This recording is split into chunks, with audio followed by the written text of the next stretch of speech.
ئەم هەنگاوی ئێمەش بەڕاستی بریتیە لە گواستنەوەی ئەو ئەزمونە لە وڵاتی خۆمانەوە بۆ هەندەران بۆی ڕەوەندی کوردی لە برایان لە خوشکان لە مناڵان و نەوجەوانان لەو دەرفەتە زێڕینە بێبەش نەبن کە ساڵانێکە لە وڵاتی خۆمان خزمەتێکی بەرچاو و دیار کراوە لە بە تایبەتی لە خزمەتکردن بە قورئانی پیرۆز بە کەلامی خۆی پەروەردگار سوبحانەه وتەعالە.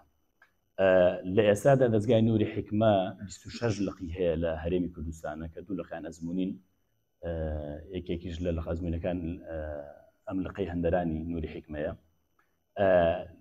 دیارە هەر لقێکیش چەند بازنەیەکی هەیە،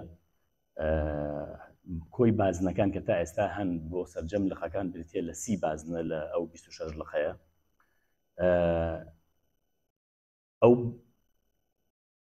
قوتابیانە ئەو خوێندکارانەی ئەو تەڵەبانەی کە لە دەستگای نووری حکمە لە لقەکان و بازنەکانە وانە خوێندنەوەدا بەشبوون بەسەر 3 گروپی تەمەنە، لە تەمەنی 8 ساڵیەوە بۆ 11 ساڵی وەکو تەمەنی منداڵان قۆناغی منداڵان هەسێنراوە، لە تەمەنی 12 ساڵیەوە بۆ 5 ساڵی وەکو نەوجەوانان، لە تەمەنی 16 ساڵیشەوە هەتا کۆتایی ژیان بە تەمەنی گەنجان هەسێنراوە. ئەمە تەمەنی بە تەمەنان و پیرانمانی هەر گەنجمان هەیە لە 16 گەنجین تا ئەمرین ئینشاڵڵا. لەوسیا بۆسیە قۆناغا خوێندکارمان هەیە لە خوشکان و لە برایان، لە کچان و لە کوڕان.